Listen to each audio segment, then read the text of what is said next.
Please, Mario, come to Major League Soccer. Serie A is not where you want to be. And if he was to come, where should he go, Doyle? Harrison, New Jersey, for my good friend Matt Folger's birthday. Matt would really like to I thought you were going to say Harrisburg, Pennsylvania. Harrisburg, Pennsylvania, get out of here. as well. No way. The mecca of soccer in Give US. me a realist. Miami. It's got to be South Beach. Oh, yeah. That would be nice. I think he's got to go replace Zlatan in LA, redeem himself for one of his most fabled mistakes in his career. That needs no redemption. Bring the backheel back and actually send Mario to Montreal and Thierry Henry. Extra time starts now.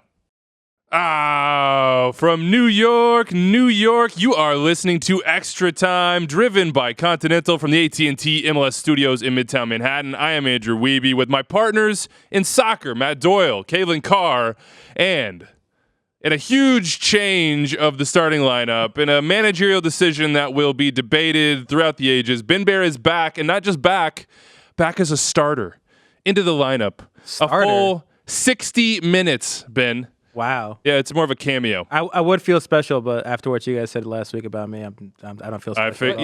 What did we say? Yeah, what happened? I forgot. Nobody even remembers. Yeah, because it's just normal for you guys to just mention my name and move along and say Technically, something that wasn't us. Technically, that was via the mail. Oh, okay. Yeah, Just wanna make sure. of which we have a lot today. And of So course, is this a sympathy call up?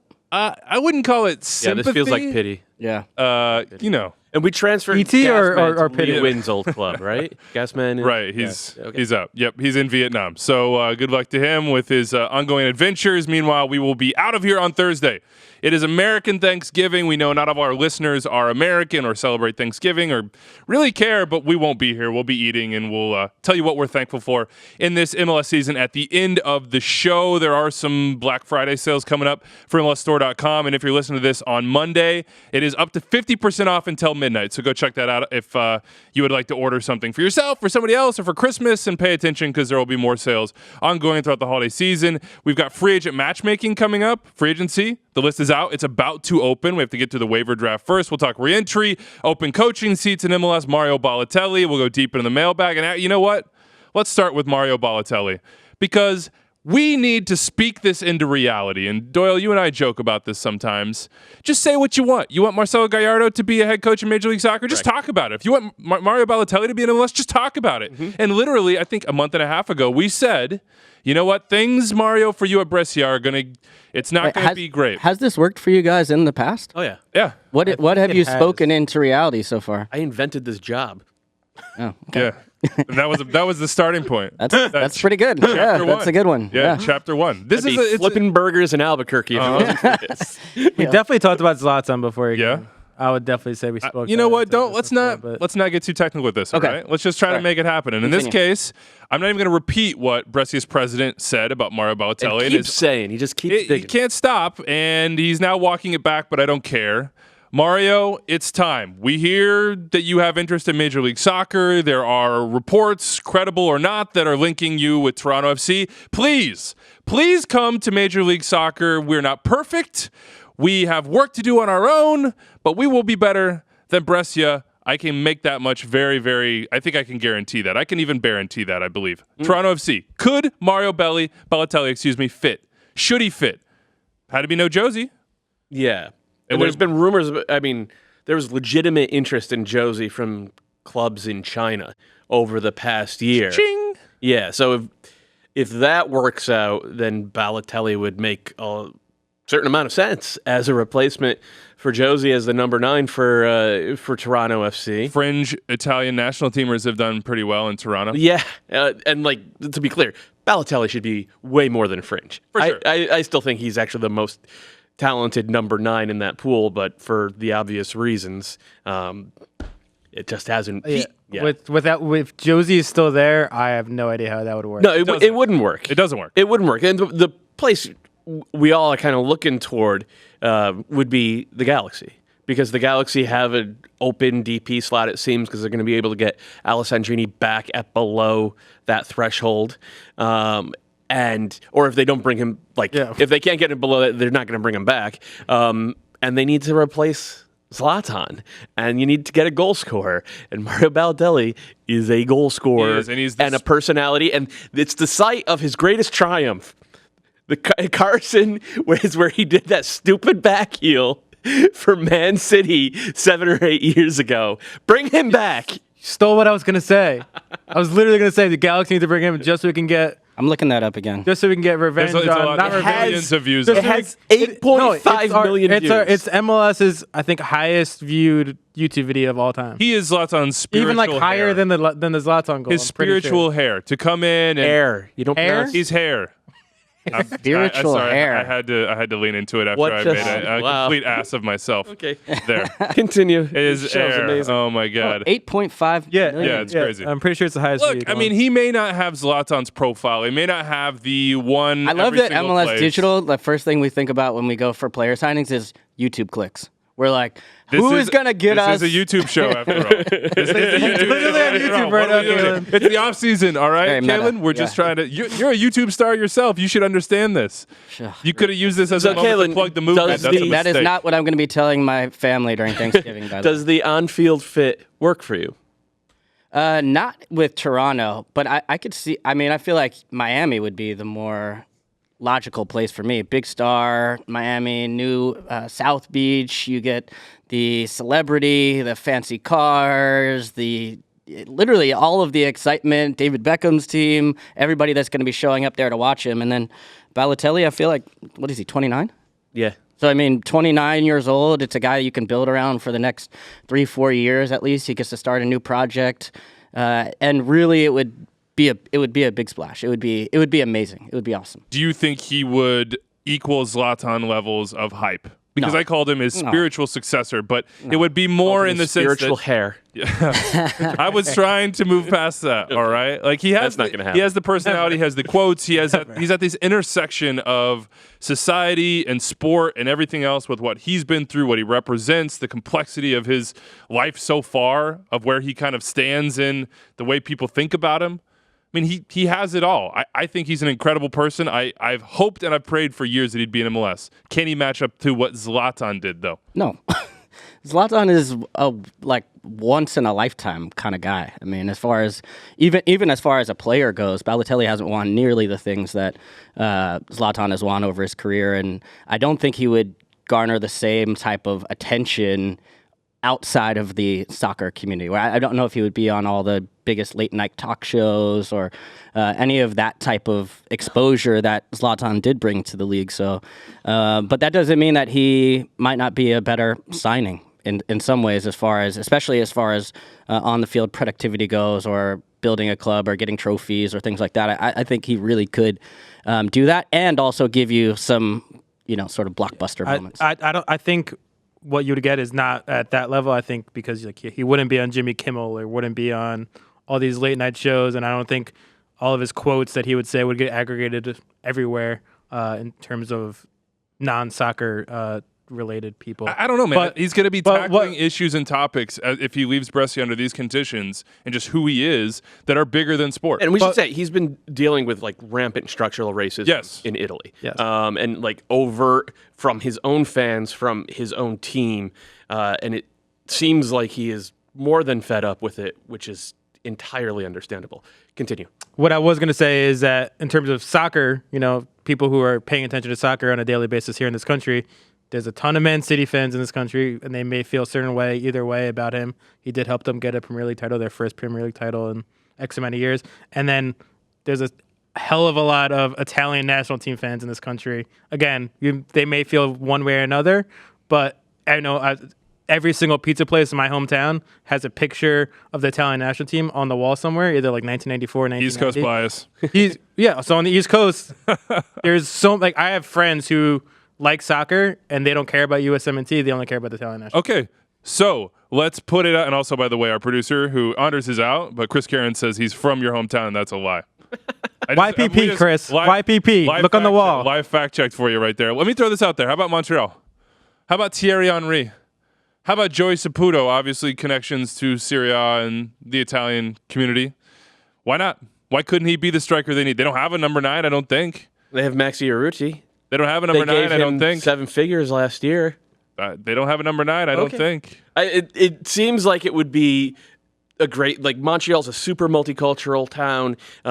Thierry Henry, frankly, he dealt with a lot of the same sorts of racism as a player that Mario Balotelli has gone through, and I think it would be, obviously I can't speak to this on a personal level, but to see Balotelli in a structure where another person of color has their sort of hand on the lever, I think that, like, just from a socials perspective, I think that would make a lot of sense. It wouldn't, like, he would absolutely resonate in Montreal because he's Mario Balotelli. He is a former Italian national team, and that Montreal's a super Italian town. That is a move that would seem obvious to me. Maybe the Galaxy are a little more obvious because of the need and because they go for big personalities, and Balotelli is that. You could also drop him right down into the middle of Harrison, and he would be a hit there as well. But I don't think the Red Bulls are playing that game anymore. Guillermo Barcelotto sitting back thinking, oh my God, I just dealt with Zlatan. Now you're going to drop Mario in my lap? We'll see how that goes. Anyway, let us know where you want him to end up. If you want him in MLS, I personally would absolutely love it. It would be... FC Cincinnati? I've been dreaming about, They need a striker. He is the successor to Fernando Adi. Yes. Fair. Okay. Yeah. Something like that. I'm not sure. Yeah, I'm not sure he's moving to Cincinnati. All right, let's talk something a little less juicy. Calen, I know that you're really jacked for this conversation about free agency as well as the reentry draft. It's one of those things in the offseason that when I come into the office, yes, you fall asleep against the microphone when we start talking about it. But it's, the waiver draft is on Monday, and then free agency opens, and then stage one of the reentry draft is on Tuesday as well. Stage one, if you draft somebody, you basically have to pay them either what they made the year before if they're out of contract, or you have to make a bona fide offer to them. So that's why very rarely are people drafted in reentry stage one. Stage two, you can do whatever. You can negotiate. You can try to figure it out. You can find a different number. In free agency, there are big names. Michael Bradley, who we believe will be back in Toronto, but he is there. I throw out a Galaxy brain take. Chicago Fire. Let him just go there with Chicharito on the rebrand, back home, quote unquote. Could be interesting. Not going to happen.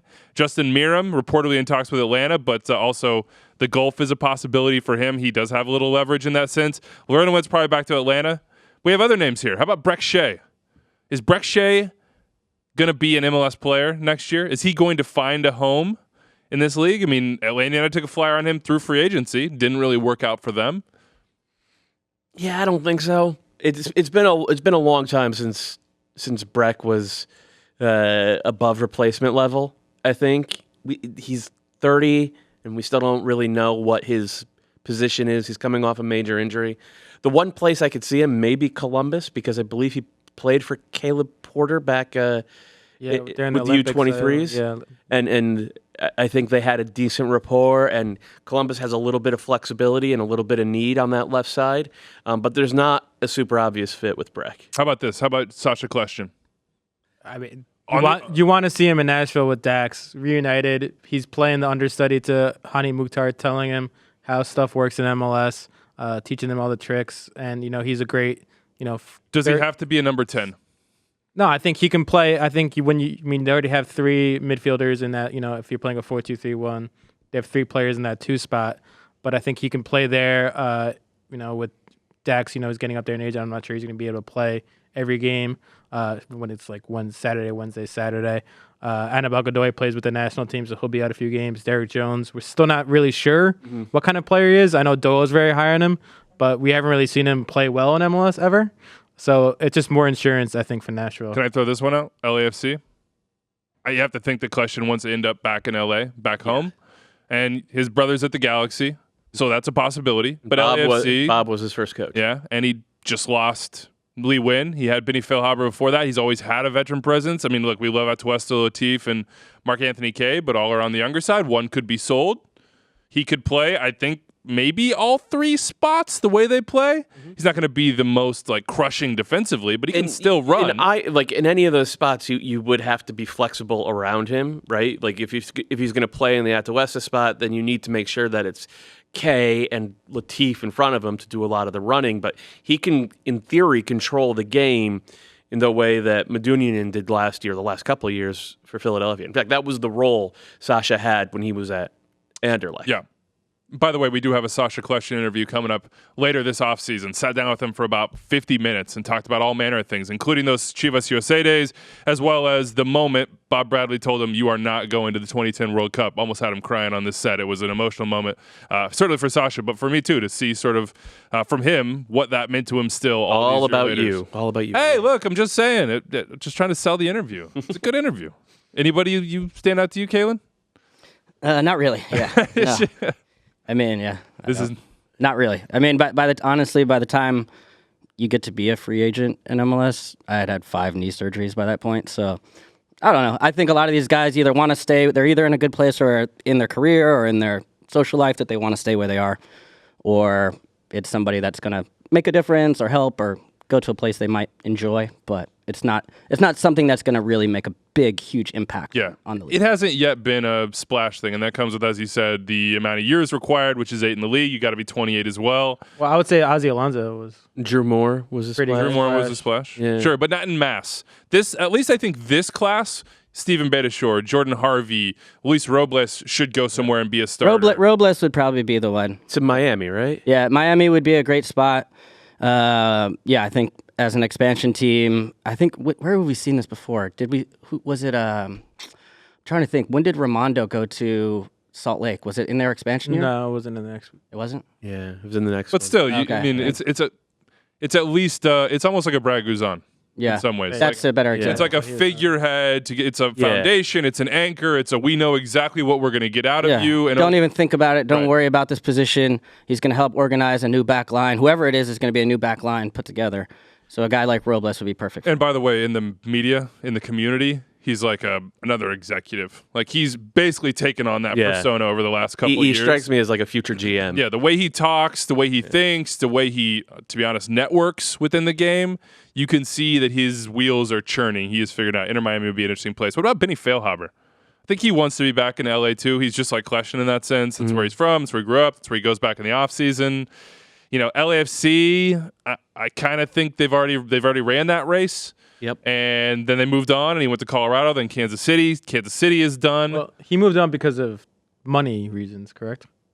Because they didn't want to pay him as much as they paid him that 1 year. Sure, but that's a combination of both sides. So you think? Well, I mean, at this point, could he go back there at a reduced rate? Yeah, maybe.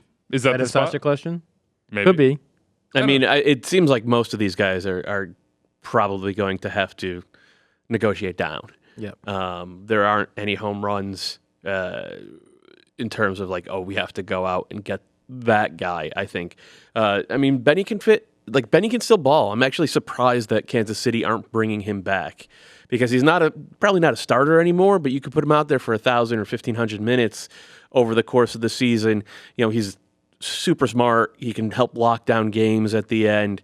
Good on, very good on the ball in terms of like there are no more bad giveaways from Benny Feilhaber at this point in his career.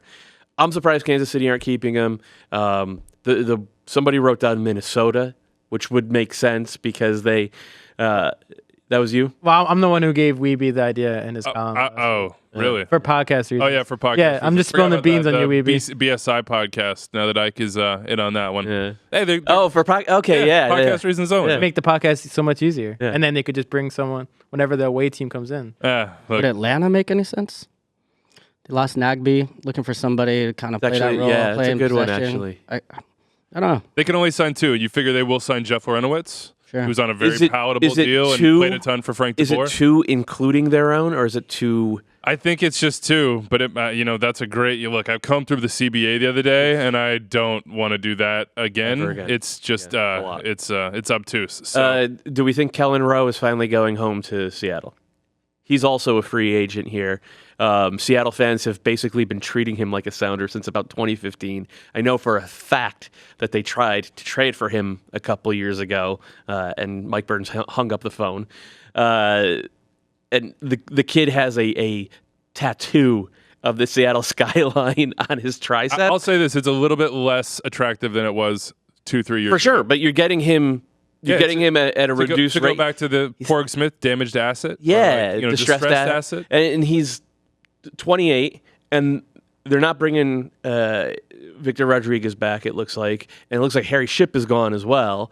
And like if if Kellen Rowe is your third string, If he's your Harry Ship. yeah, if he's there to get 1,500 to 2,000 minutes, that makes a lot of sense to me, especially because you're also going to lose Ladero for a month during the middle of the season with Copa America. So you need somebody who has the flexibility to play anywhere along that 3 line. What a legend. Nico Ladero just still doing it with Uruguay. Diego Valeri looks like he's going to be back in Timbers land. We knew that. The Bird Dog Sam Stejskal reporting it's likely to be a TAM deal.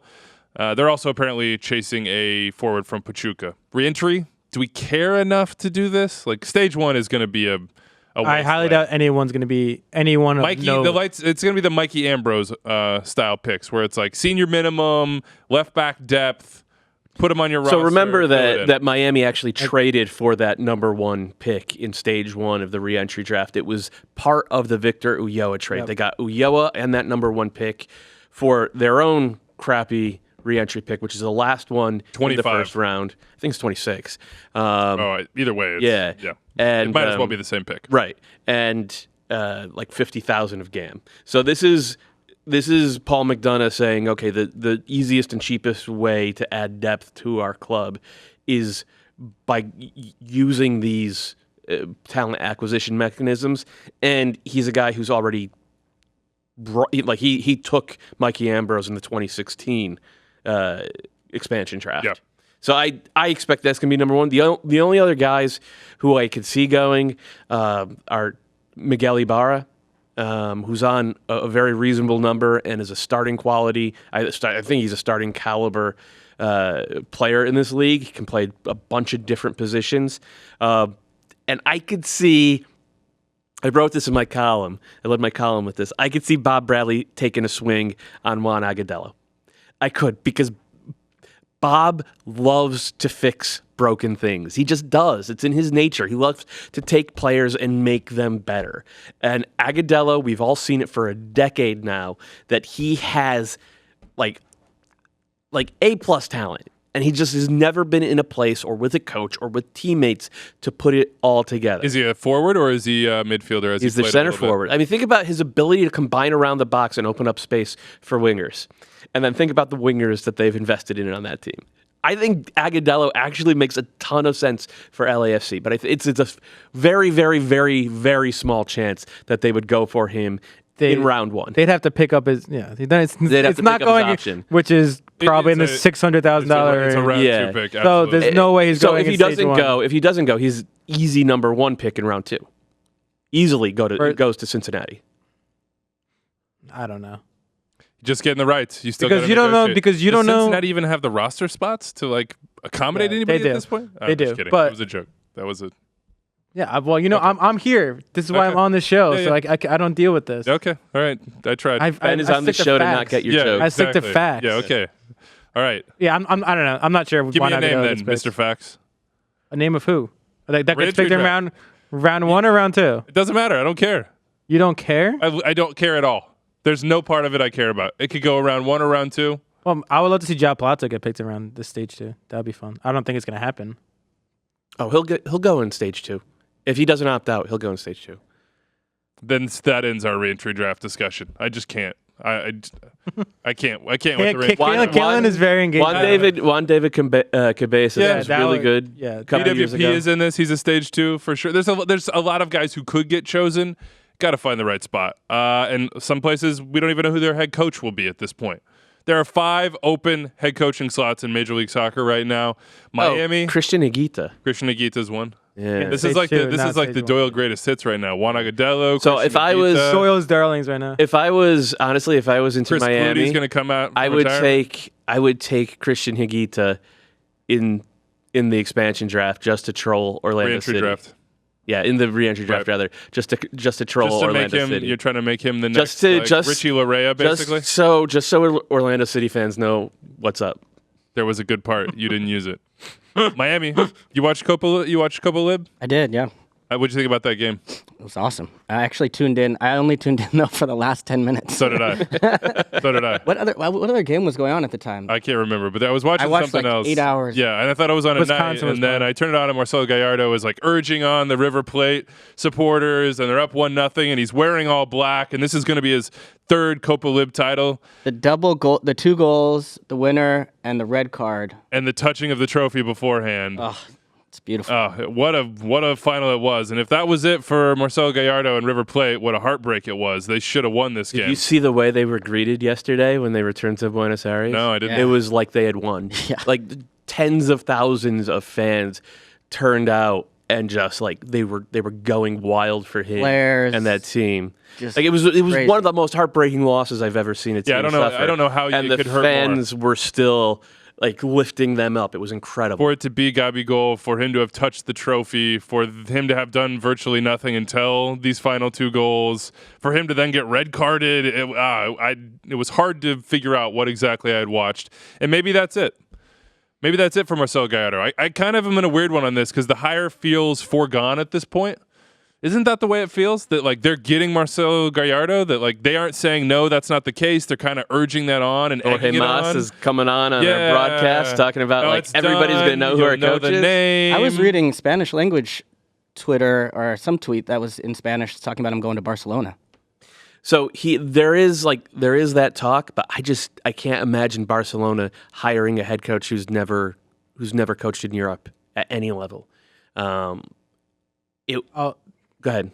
there's another report saying from Roger Gonzalez of CBS who said he talked to Marcelo Gallardo's agent, and he said their agent said that those rumors about him going to Miami just make him laugh. That's not a So- denial. That's Yeah, it's not- definitely not a denial. Well, is it like a Definitely not a maniacal denial. laugh? Is it like Yeah, the jumping question in is, your, what kind of laugh pool is of golden it? coins sort of Is laugh? it like a Joker laugh? Anyway, Jorge Mas did Actually, come out. I'm kind of an idiot because they hired Tata. I was going to say Tata didn't have Tata it. had never Yeah. managed in Europe before. Jorge Mas said that he and David Beckham were with Mauricio We get that clipped? Pochettino about a month ago. And he says he has to be careful what he says. They have huge admiration for Mauricio, but not in 2020. So this is a weird one. Like maybe it happens, maybe it doesn't. Jorge Mas also saying at SoccerX, quote, "You're going to see big fish in Miami. We aspire to bring the best players in the world, to bring the elite of international football, and not just when they retire. They want players who can contribute now." Basically, he's saying we're going to have Galacticos. Go get Gallardo to manage and Gabigol as your center forward. There you go. I solved it. Who do we want to see? Who are you going to bet on in the next 4 years? Who's the shoe-in this guy will play in Miami? Is it Luis Suarez? Because now, again, I don't know if it's just every time there's negotiations, every time his agent talks to anybody, he just says, hey, just mention MLS for us. I'm going with Edison Cavani. I'm going with Griezmann's probably the simplest, easiest money. I love when Weeby does that. He just names off every possibility, so no one else can say it. Okay. So you were gonna I was saying Griezmann. Griezmann, considering the way that him and Beckham interact on Instagram, his love of NBA basketball, the heater back. So maybe that's a little bit of a selling pitch. Yeah, I think it's Griezmann. I think he clearly loves America. Let me ask you this. You think the folks across the street in the marketing department have a whole deck and marketing campaign planned for Lionel Messi in Miami? I don't think so. You don't think they have it planned I already? don't know that. I think that's in a vault somewhere, and once they get the ready to name, it's like you break the it glass? open Yeah, yeah. and then you Get throw the that Messi out. plan. Get the Messi plan. I mean, I think Leo Messi is a good bet. Mm-hmm. I wouldn't bet my life on it, but I might bet Calen's life on it. Paul Pogba. Ooh, That would be dope. I think that would be a good one. you think that's going to happen? I think I saw him at a Heat game recently. Yeah, I think he came to America during the international break. Yeah, I mean that's hard to say. The other name that I think would like transcend would be Neymar. Yeah. And just seeing like he's 27 I believe now, and just I don't know. He's kind of all over the shop. You don't know. I don't think he's going to stay in one place long, but I could see one of those stops maybe in a couple years. I don't think it would be right away, obviously, but if he goes back to Barcelona, say he wins the Champions League, or then comes to Miami. Like David Beckham in MLS in Miami is a pretty good trifecta. If you're an Adidas athlete too, David that's walks what I was in thinking, there, Pogba. you're like, Yeah. it's like, oh wow, there's a lot of synergy here to go back to your Leo Messi sort of break the glass moment.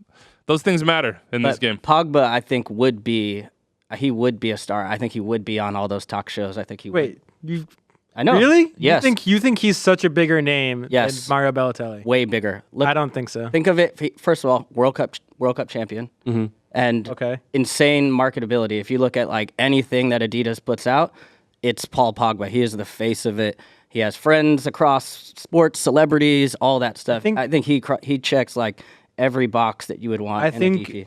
if you polled like 100 casual soccer fans, like who watch the World Cup, maybe watch a Champions League game here or there, and you ask them if they know who Paul Pogba or Mario Balotelli is, I think you get about the same amount of yeses. This isn't your pizza shop, all right? I'm just saying, this is not a pizza shop. This is walking around in New York City. If you ask, I Who don't has think people more know Instagram followers? I don't Let's think look people it know who up. Paul Pogba is outside of soccer people. if you ask everyone who walks into Tony's looking for a slice, a grandma slice. Not Tony's, Maria's. Maria's? Shout out, Chris. My bad. How about this? How about Orlando City? Who's going to coach Orlando City? Is it going to be Oscar Pareja? I mean, it kind of feels that way. Club of Tijuana didn't make the Liguilla. Tijuana should not fire Oscar Pareja. He's a very good coach, but they go through coaches so fast. I think it's 9 in the last 7 years. I think the fact that they haven't already. Right. We're taping this on Monday afternoon. Paul Pogba, 38 kind of- million to Balotelli's 9 million Instagram Aye. followers. Aye. Just a beat. That has nothing to do with what I was talking about. It's fine. It's everything. There's Instagram nothing is to do with what I was everything. Didn't talking you know about. that? That's Where what are those Instagram? that's what the world Where is are those now, Instagram? man. How followers many from? Are they from photos in Europe? pizza shops in the tri-state Are they from area, Europe? Calen? Yes. Where were we? The fact that they didn't fire him yet. Usually they like in Liga MX, once like you're like literally 5 minutes after the game ends, they just fire their coach. I've been refreshing all. So the Liga fact that he's MX not fired already, Twitter. maybe for he's not the going to past get 2 days. fired. Yeah.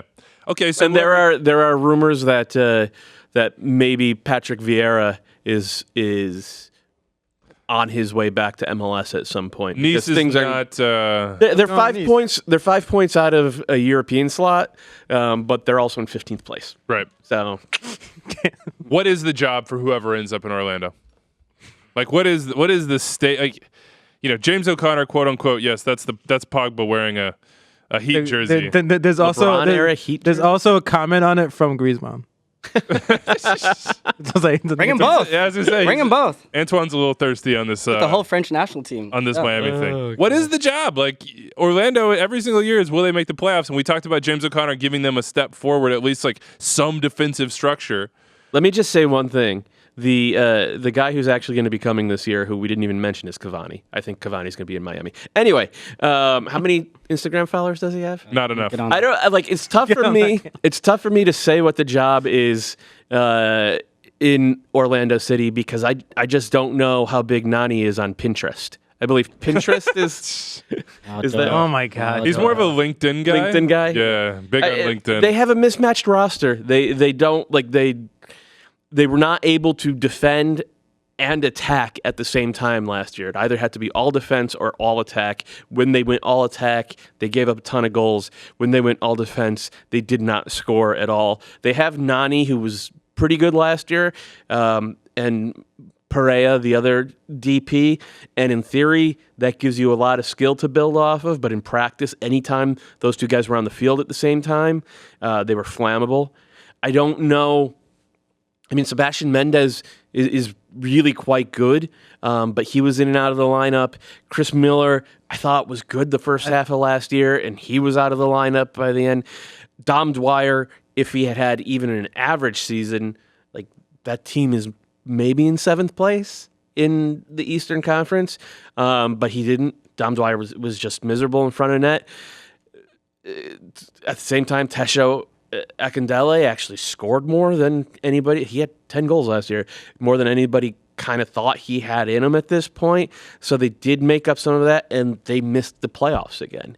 It's always just been scattershot, and there is there is no institutional knowledge, and there is no year-over-year culture with that team, it seems. And it's not just up to the coach to fix that. It's up to ownership and Muzi, Lionel Luis. Yeah. Luis Muzi. That's why people link Oscar Pareja, by the way, with Yeah. Orlando. Not just because he was such a great coach in this league with FC Dallas and accomplished a lot, but also because those two were together in Dallas, Right. and there is a relationship there. And you look at the best teams in the league, they do go out and spend, but also the players on their team improve every year. If you look at what Bob has done for Mark Anthony Kaye and Latif Blessing and Walker Zimmerman and Tristan Blackman, like these players, and Diego Rossi, these players were better in 2019 than 2018. If you look at Jordan Morris and Christian Roldan, and even Kim Ki-hee, I thought Kim Ki-hee was much better in 2019 than he was in 2018 with the Sounders. Like, Orlando City's never had that. There's never been a player, I think, in Orlando City history who after 2 years is a better player. And you could see it because around the league, cast-offs from Orlando City go to the MLS Cup playoffs presented by Audi as starters MLS Cup playoffs. with different teams like Richie Larea, Donnie Toya, all on down the list. These were guys that Orlando City had, and they never became anything at Orlando City. That's what the team culture is. The new coach is going to have the mandate to fix that and the ability to fix that. But that means that the people who make the decisions are going to have the patience to do it. How about this? How about Chicago? That one's open as well, Calen. Not just the coaching position, but also GM and technical director. And Glenn Crooks is on Twitter reporting that maybe Dome Torrent kind of seemed like he would be interested in staying in MLS. That's what trickled out in the last few days. But what is the best route forward for this team? Because we spent a lot of time talking about the Fire, whether it be their new crest and brand that people really don't like, or whether it be their path forward on the field, which is very much up in the air because, like I just said, they don't have a coach or a GM, and they got DP slots, but they're moving to Soldier Field, and we assume it's going to be a big deal, but who's going to make it so? What to do? What can you do? You got to do something quick. Yeah. Well, I think it will be a big deal going downtown for sure. Because I played in Chicago. When I was there, I would meet people all the time that would be like, "Oh, I used to come to games at Soldier Field." So I think there is a huge opportunity. How'd you feel about the rebrand? We got Susanna's take on it. The rebrand? Yeah, I don't know. I'm waiting to see. I want to see what the kits look like. I think it's an emotional issue, right? And it's like. I remember fondly the old jersey. I still have the old kits. My mom wears the stuff. But I think it's a chance for new opportunities, new memories, right? A new opportunity for this club. But yeah, like you said, I think I listened to you guys talk on the show. Like, they got to win. And I think that will change, hopefully, the way people feel about it. And they've got to kind of connect more with the fan base. And I think going back downtown is a big opportunity to do that. How do they win? Well, I had an idea. Oh. Well, it's not one of those. But for the longest time, and I know the Fire, I think, have looked into trying to do this at some point or another, was to try and get Chris Armas back there. Because I was saying when he was an assistant for the team, he played for the teams I was on, our captain. Then he was an assistant. This was the time when Ben Olsen, Jason Kreis, a bunch of coaches came in, and I was always like, "What? Chris Armas right here." So I think that opportunity may have come and gone. I thought for a moment that maybe when things were on the rocks with the Red Bull, maybe Thierry Henry comes to New York, and in an alternate world, Chris Armas becomes available to Chicago Fire. That didn't happen. I think his assistant, CJ Brown, would be a good choice. Very experienced now in MLS, and has been in with the U23 system as well lately, and a guy that has could connect to that history of the club, Ring of Fire legend, and I think he could do a really good job. Other names that I've thought or considered would be maybe Gonzalo Pineda in Seattle. I think just with the success that organization has had, that front office, and when you hear a lot of what he's been able to do, helping to set up this team and working a lot in the sort of tactical side or the film room with that group, I would think would get a chance for a head coaching job at some point. And then maybe Steve Cherundolo, another name, U.S. men's national team player. And then the other name I think about too is DeMarcus Beasley. If you could get him on the staff somewhere, maybe not as the head coach, but as a member of the organization or as a part of as an assistant, I think he would be a really exciting hire for people in Chicago. As a former Fire player, then it's important to you that at least in some way the staff, the brain trust reflects some of the history of the team. Get at least one or two guys in there who are either from Chicago or played for the Fire? I would say yes, number one, emotionally, because I think there is a real desire to connect to that history. And I will say the Fire have gone out of their way to try and reach out. I don't know. I've had multiple conversations with them, as well as several other people. I know other former Fire players have gotten contacted, which I appreciate because for a while it wasn't necessarily like that. So yes, on an emotional aspect, I think the fans would like to see that too. And number two, I also think just based on results, because if you look at the former Fire players that have gone around the league, it's insane how much success they've had, whether it's John Thorrington and what he's been able to do at LAFC, Jim Curtin at the Red Bull, at the Union, the whole Jesse Marsh. You could literally Armis, Bob Bradley, like Josh Wolf is going to be Josh Wolf. the head Literally, coach Austin. It's wild when you go around. Yeah, you go around the league and you see all the success elsewhere.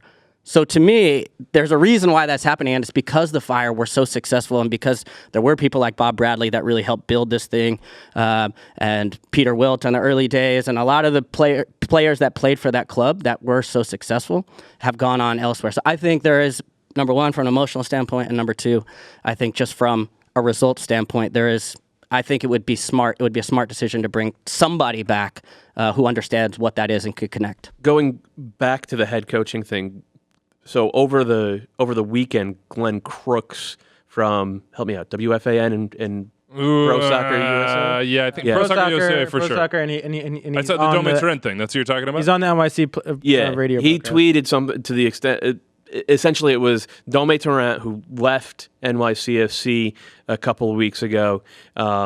Everybody thought when he left he was going to go back to Europe. Seemed the obvious thing. But Glenn Crooks said no, he's been approached by several MLS teams about head coaching, and there is interest. Yeah. Would Dome be a good fit for Chicago? I mean, I would say look, judging by the tweet, just they can always reach out to him. That doesn't mean it's going to be reciprocal. I'm sure he's like, hey, we can talk. But you're looking at the openings currently in the league, and I'm not sure any of those really fit what he's been complaining about the league. I think Joe Mansueto is going to. We don't really know. Yeah. We don't really know what the Fire are going to be next season. I mean, they had the third highest player budget. Yeah, that was with a different owner, though. Yeah, and I don't think Mansueto's coming in to I don't think so either. Did you listen to the Extra Time interview? I don't think so either, but we don't know. And you're saying, so they're going to go from one type of team to another type of team, which you could say that because of the ownership, but that doesn't always mean everything else is built out yet. And what he wants, the travel, that is, Chicago, they might be traveling a lot next year. Who knows? I don't know. Look, you got to have a job, though. If Chicago comes and says, we're going to spend big money, we're going to go downtown, the things that you didn't like before, we'll help solve those things, and maybe it's not going to work for you in the City Football Group. Well, he's still training in Bridgeview, though. Do you see Dome? I don't know. Look, maybe Dome's not ready for that. We'll see about that. But for City Football Group, it looks like Giovanni Bracos is going to be the front runner, as we've said over and over, for the job with NYCFC. David Lee is taking over the front office. Look, Van Bronckhorst seems like a great hire. Yep. Seems like he won the first title in Feyenoord history in 2 decades. He spent a couple years as the head coach there, 5 years as an assistant. My question is, so Dome left, 2 weeks ago? Yeah. Why is it taking so long for them to announce it? Good question. So, and I'm starting to get questions in my head like, is this actually happening? Or are they looking at someone else who's maybe not in the CFG group? Who knows? But you figured they like last time when Vieira left, they literally paired it. I think it was an hour or two later. But it was in the middle of the season. I understand that, but Dome didn't start till 3 weeks later when that happened. And so they wanted to get the news out quickly, but so there wasn't any rumors or reports swirling around. And here, we're sitting here 2 weeks after he left, and we still got nothing. They haven't put out anything. They announced the David Lee hiring, obviously. He moves up, so it's all within the family there. But we still don't know. They still haven't said anything. There's nothing. And maybe it's weird. It's just weird. Yeah, maybe the David Lee thing is part of it. get that passed. But that also happened on Thursday. Sure, deal with the internal sort of turmoil and then make a hire. We'll see. RSL seem like they've made their hires even if they haven't announced them. KSL Sports in Utah saying Freddie Juarez will shed the interim tag and be the 5th head coach in the history of the club. Of course, he started with the academy back in Casa Grande, Real Monarchs, and then moved up as assistant a couple years ago. Then Elliot Fall, who's not going to be a household name here, but has been an assistant GM for them. It looks like he'll be promoted to GM. He was team admin, director of operations in their Lagerway, and then the last 5 years was assistant GM under Craig Weibel. The thing is, RSL punched above their weight for a long time. Can they continue? It looks like it's going to be on these two guys to do it. We don't have as much time as I want, but it's mailbag time. 401-2060-MLS. We will talk about that in a second. Ben, 2222. But first, Andrew in Brooklyn gets first dibs on this. The NBA is going to steal Leagues Cup and Open Cup. We knew this was coming. As soon as Leagues Cup happened, everybody needed it. They wanted it. They had to have it. Brooklyn? I am Andrew in Brooklyn. Okay. Yeah. Mm-hmm. Andrew in the Tire District. So, yeah, in the Tire District. Forgot to add that one in. Reports are it's a midseason tournament they're exploring where it would be from about Thanksgiving to Christmas, all 30 teams, single elimination. It's like March Madness, but with professional players or, air quotes, professional players. Mm-hmm. This is awesome. Everybody should have cups. Am I wrong about that? Does anybody care? I know you guys are NBA stans. I'm now on the Leagues Pass lifestyle. Are we dropping NBA takes right now? Is that drop, what we're doing? Drop them. Don't ask me. Just drop them. I think so that we don't have to get to all this. I think the actual what's going to end up being the end of the tournament is actually not going to be that interesting. Really? Yeah. Why? I mean, Sam, look what's going on in the NBA with low management and all that. This is the chance for your Knicks to finally get a trophy, man. The Knicks are. If I know anything about the Knicks, is that they're going to do something wrong. It's going to screw everything up. Yeah, they're not going to make it because they're not going to make it because glory after everything you've been through. They're not going to make it because the preliminary rounds are all just regular season games. So they're going to lose all those. Yeah. So it doesn't really make a difference. So it's still going to be the same teams. It's a Knicks fan, man. Yeah. So why are the Lakers and the Clippers going to care about this when they have the NBA, when they have Christmas Day game and NBA finals? Don't ruin this chance at silverware. Should they make it? I think it's would awesome. Would it be more interesting if they opened it up and made it a true cup competition so you could get like G League teams that would be there? awesome. Okay. Also with G League rules with the free throws. Let's bring in NCAA teams. And like make the 3-point line like 30 KU feet. should play in this. That's what they should I went to a Duke budget. Berkeley game at MSG last week. That was not great for you. Yeah, they scored twice as many points as us. Oh. Are you going to the Wisconsin I enjoyed game a good time. tonight or tomorrow at Barclays? No, got a not going quota, to happen. yeah. Fritz in Salt Lake City is prompted by the Josh Sargent conversation on Thursday. He says the best counterfactual player that could have signed a homegrown equivalent contract with an MLS franchise and spent their career there. His pick, Steve Cherundolo, locking down the right side for the Chicago Fire for 15 years. You can still do it. Why don't we keep this? do it, Chicago.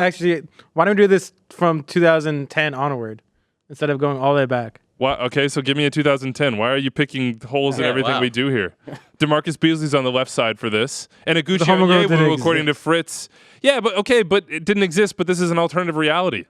Aguchi Onyewu is also going to be a DC United legend. Go ahead. Make it from 2010 onwards. Who's the one?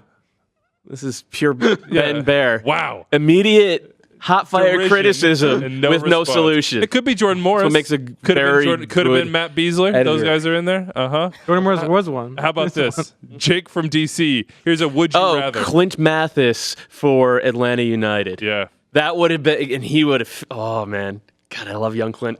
Anyway. Jake from DC. Would you rather for John CONCACAF, Brooks for Chicago. Which would be a more interesting development to each of us here? Number one, having a joint Nations League between CONCACAF and CONMEBOL, or two, having the top leagues in Argentina and Brazil join the Leagues Cup. Obviously, I'm Leagues Cup. Nah, I'm just kidding. It's got to be the Nations League. Yeah, Nations League. I think we've I'm sure on the show you guys have talked about the issues with playing club games in South America if you're an MLS team. Well, remember all the Leagues Cup games. Incredibly difficult. All the Leagues Cup games in the are US, here. So they would have to travel So down. I don't think they're traveling here. Flamengo, Gabigol, come north. Maybe make the How Leagues long? Cup 4 weeks in from mid-November to mid-December, and it's best from Brazil, Argentina, Mexico, after Copa Lib. and after Copa Lib, Mexico, Brazil, Argentina, and the U.S. Play it all in Canada, obviously, and play it somewhere warm.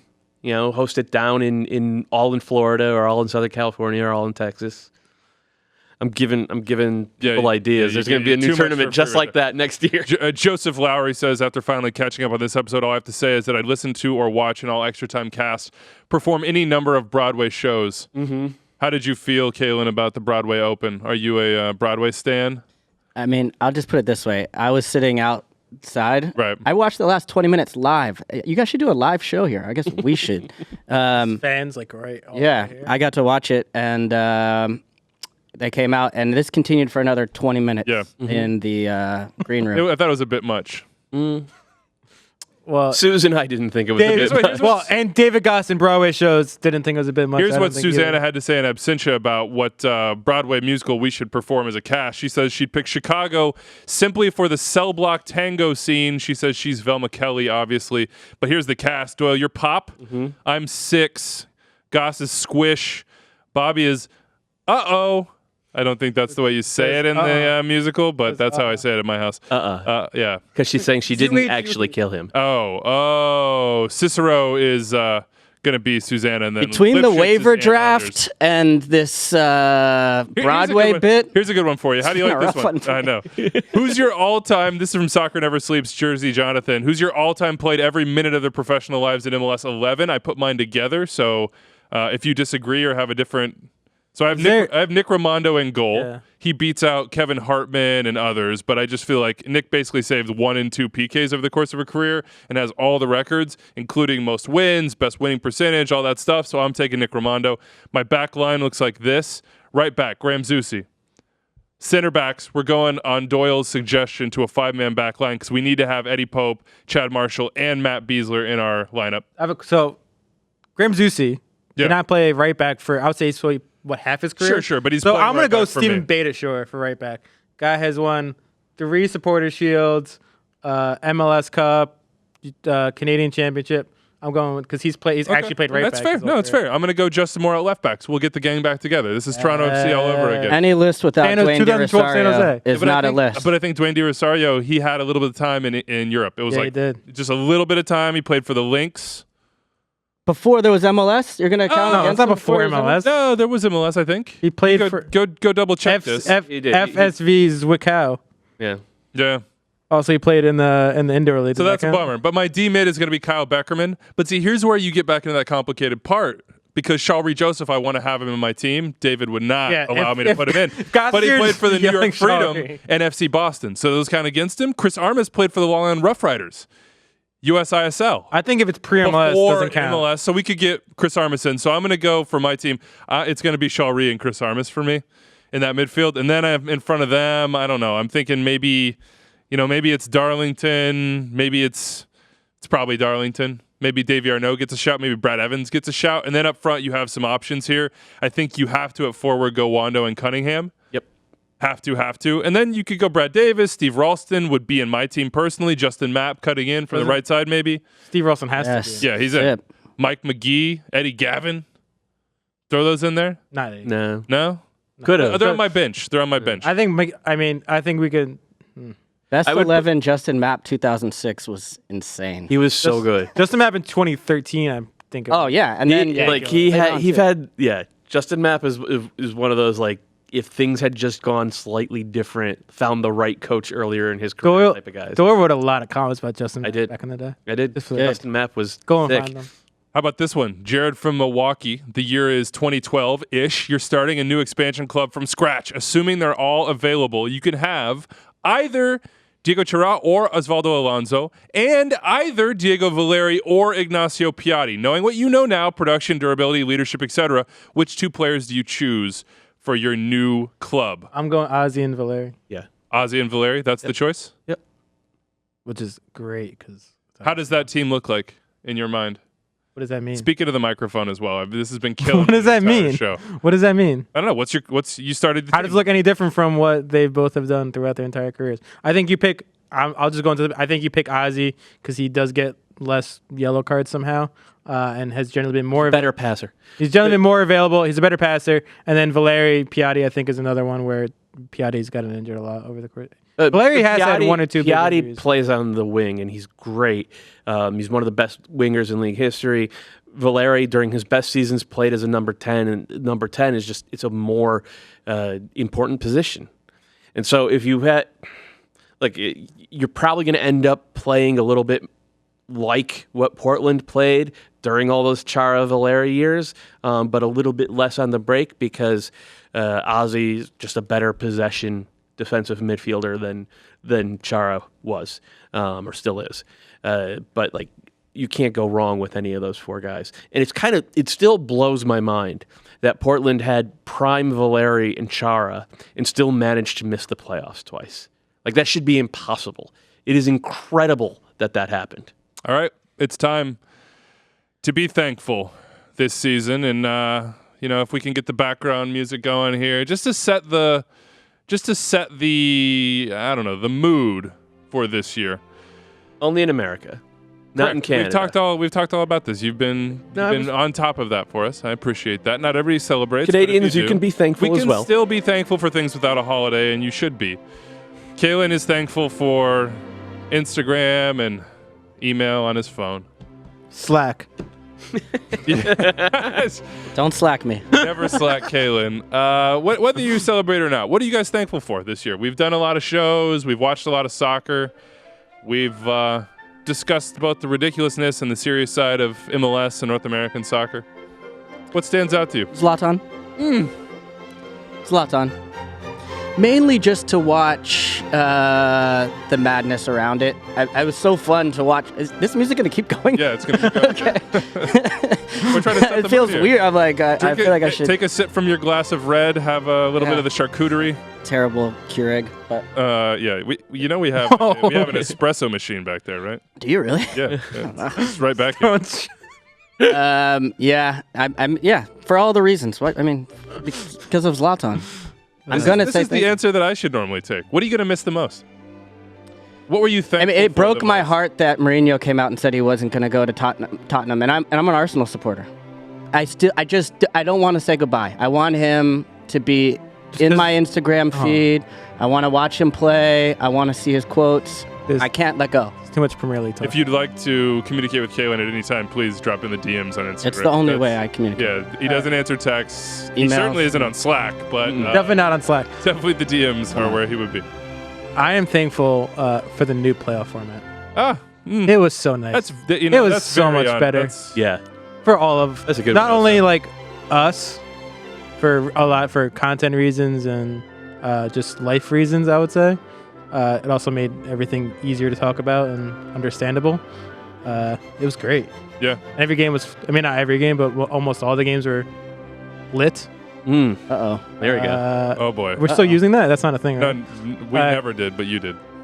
It's not like I'm saying we in general. Oh, okay. Let's move on. Let's move on. It was really good. I enjoyed it a lot. On that note, I'm thankful for El Tráfico because it mixed Zlatan with LAFC, with expansion, with Bob Bradley, and Get Lost with Zlatan. It was everything. It was the sort of ridiculousness that I hope every single game that is in our league aspires to, whether it's a rivalry or not. Just goals, ambition, trash talk, fan environment. And it mattered. People cared about it, whether you were a nerd who is obsessed with Major League Soccer and lives on MLS Reddit or Twitter or whatever it is, or just somebody who was like scrolling through the channels and saw Will Ferrell throw a falcon into the universe. It was a wonderful thing. I'm also throw a falcon? Yeah, whatever. Release. Yeah, just chuck a falcon. Think of a bird. Just right up in Huck it across the field. Wow. Chuck that thing. I'm also thankful for Adrian Heath and Brian Schmetzer, who brought a degree Our dedicated listeners. of self-awareness to this podcast that we don't often have. So thanks, guys, for thinking about us, talking about us, and making us more relevant than we ever have been before. Did he go? I'm thankful for nothing. You know me. No, I'm on the note that you were kind of hitting with regard to El Tráfico and how that game had the energy and the drama that we all we wish every game had that. I'm thankful for LAFC and San Jose, who both played every single week like they were in that type of game.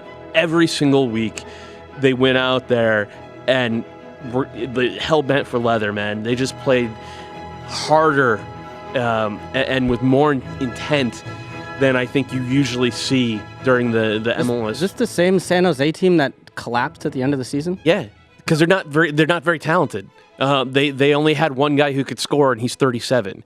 But if you watch them down the stretch, they were still playing like their lives depended on it, and it was wildly entertaining, and it was so much better than so many of the regular season games that we often get, where teams are just stuck in third gear and are like, nah, just try to manage this through August type of thing. So I was like, it just made the regular season much more entertaining. Each of those teams were must watch, and there are a few other a step below, like NYCFC came close, Philly came close, a few others as well. So I was thankful for those during the regular season, and just because we haven't plugged 22 under 22 yet, well done. I'm thankful that more teams from around the league took chances on playing and developing the kids, whether they're foreign or domestic. Guys like Diego Rossi and Brian Fernandez in Los Angeles. Guys like Patrick Pamacall, Brendan Aronson and Mark McKenzie in Philadelphia. So I was thankful for that. Did you want to plug 22? Yeah, I did. Ben? Talk about? Yeah. So next week, 22 under 22 is coming out. You will see it starting on Tuesday with the show on Wednesday. Doyle and Weeby and Bobby will be on that. Who was number one last year? Who do you think number one was last year? Alphonso Davies. Davies. Who was number one? Tyler Adams was number 2. So the top two last year were both transferred for. And who was number $multi-million. Who was number 3 last year? Diego Rossi. Rossi was 3, and then Yangel Herrera was 4. And then your guy Jefferson Severino. Then Severino, who did not take that. So last year's number 1 is now the starting left back from Bayern Munich. Number 2 would be the starting defensive midfielder for RB Leipzig if he hadn't gotten hurt 6 months ago. Number 3 is probably going to be transferred for $10 to $12 million this offseason. Yep. And number 4 is starting central midfielder for Granada, who's currently in a Europa League spot in La Liga. So tune in next Wednesday to see where the next stars of Europe. Right, there you go. And will be playing. Number 5 crushed it in the playoffs, at least briefly. Yeah, he was going to the playoffs. But yeah, it's exciting. Check it out. I'm excited.